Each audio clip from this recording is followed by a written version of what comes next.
Okay, so here's the backstory is I started doing live streams when lockdown started happening because I was bored and I wanted to interact with people on the internet and my friends and stuff. And so I started to just talk about things that were on my mind.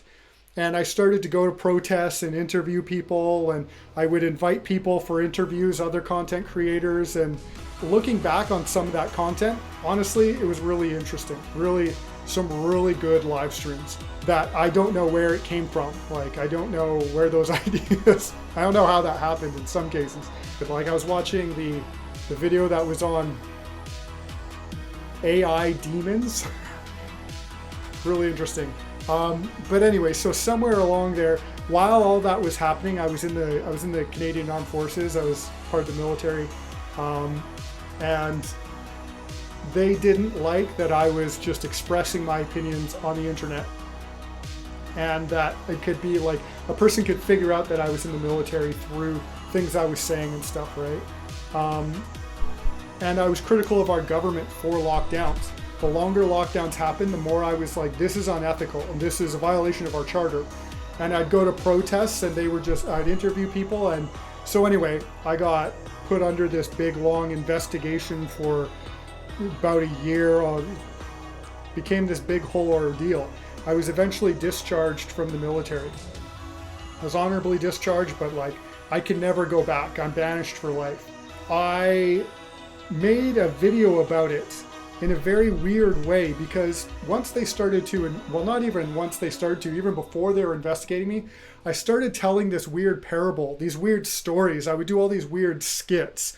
I had a co-host that was an artificial intelligence chatbot. We would ask her really politically charged questions, and we would expose that, well, the chatbot it's got a bias. And then one thing led to another. There were all these skits and everything. And then it was like what was happening in my fictional world, and all these skits started to get mirrored by what was happening in my real life with the military and everything too.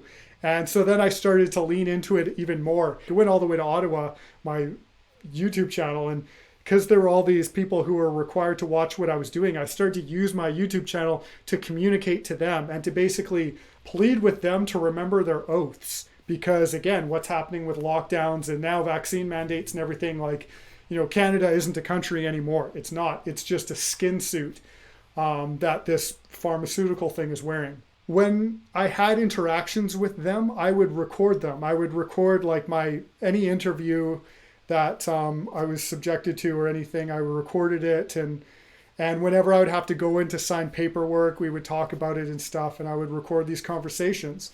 And also, the police started to become interested in what was happening because I was going to these protests and everything, and they knew I had a channel, they knew I was in the military, and they wanted to know if I knew people. They wanted to like use me as some sort of informant, right?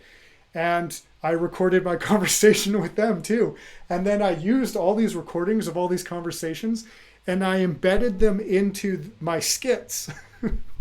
So like it's an insane idea, because I took things that were happening in my life that had like real consequences and used them as a plot device for this weird story that maybe like 100 people have watched this YouTube video, and probably even, a small fraction of them even made it through the whole thing. Like really, really weird. Sir says he had parkour some too. Yeah, there was like the gaming streams where I'd be in first person. It was interesting.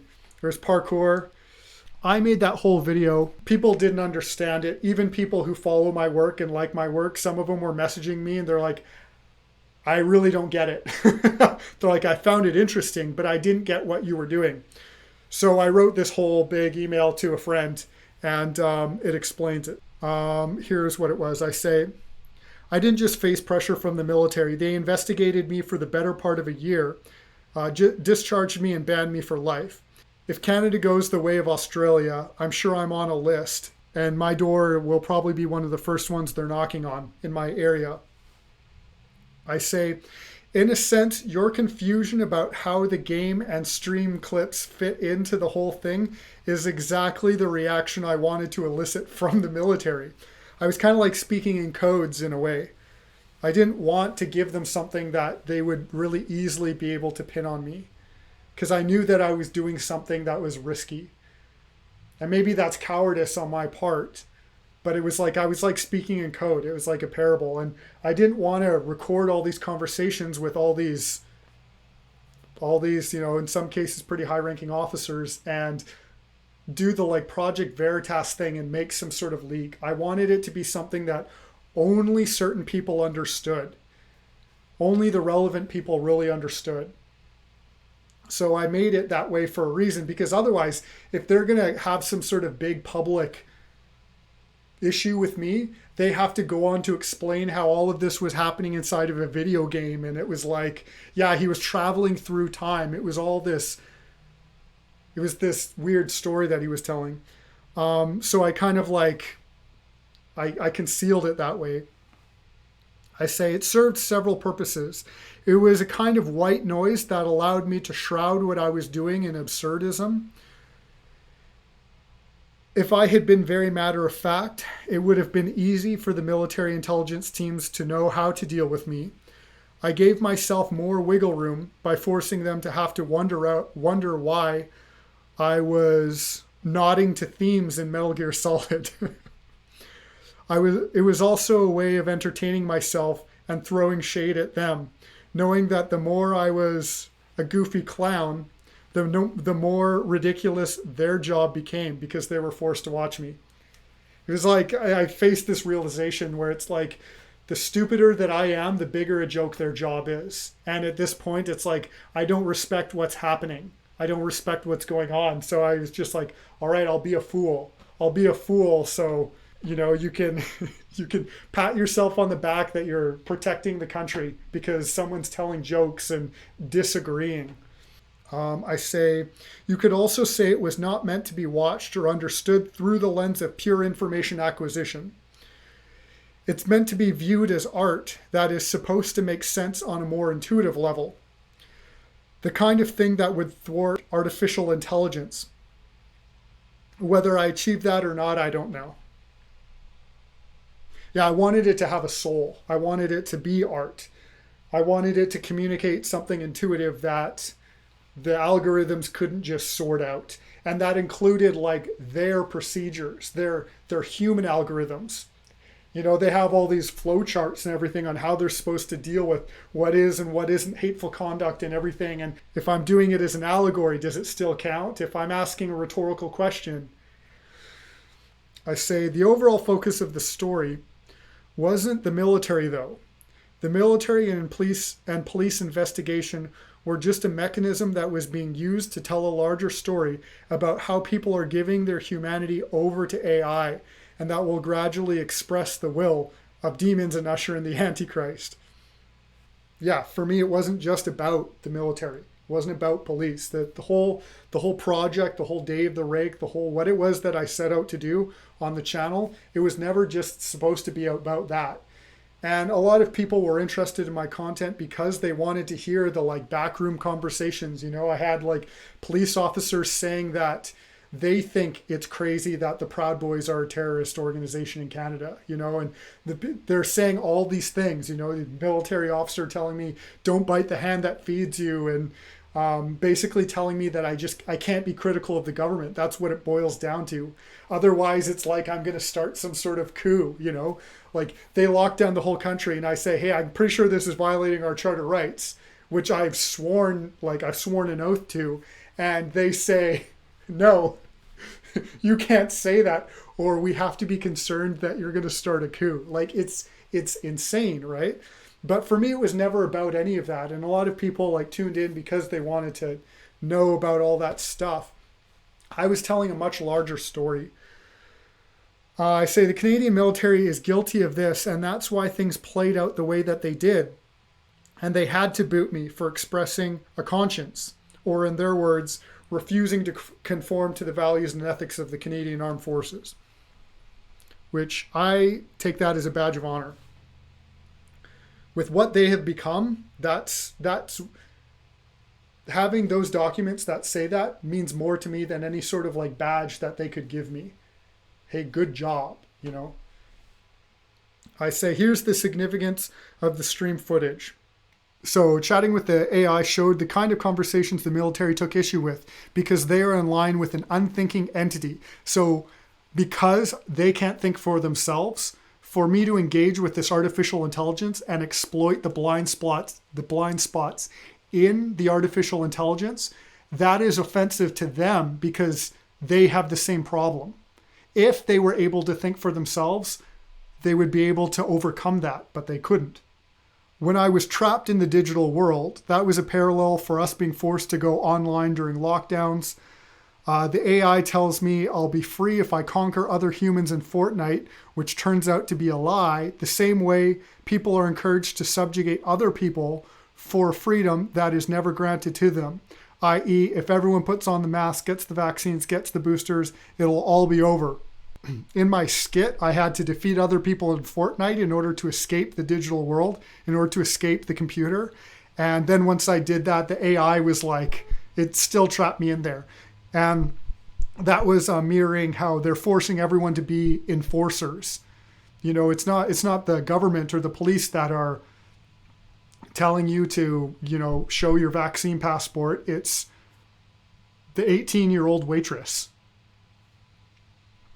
So they delegate that all to the rest of us to have to enforce. I say the time travel was a reference to prayer. When I pray, I would receive impressions of where I needed to go or who I needed to become. This created tension between who I was and who I am, or who I am and who I needed to become, which I was eventually able to resolve. This was also a reference to a live stream I did where I explained how the error of the political left is that they're the prodigal son, and the error of the right is that they're the prodigal son's older brother who scorns the father's love when the younger brother returns. Eventually, the timeline is merged. I become who I was sent to be, who I was sent to them for, and the day of the rake occurs, which is I'm banished from the military after having been a kind of prophet, sent to plead with them not to ignore our charter rights and abandon God as the highest authority in the land. Because that's what's embedded within the charter rights, is a recognition that God's the highest authority. And so when we walk away from charter rights, they're no longer upholding that. We're not recognizing that as a country. I say the investigation into my live stream escalated my concerns beyond my regiment all the way up to a colonel and to a brigadier general who I normally would have never had an audience with. So because I was willing to tank my military career, because I was willing to make that sacrifice, I at least got to, tug on the coat of some more important people than I would normally have access to. I made it a big deal, so they were forced to deal with me.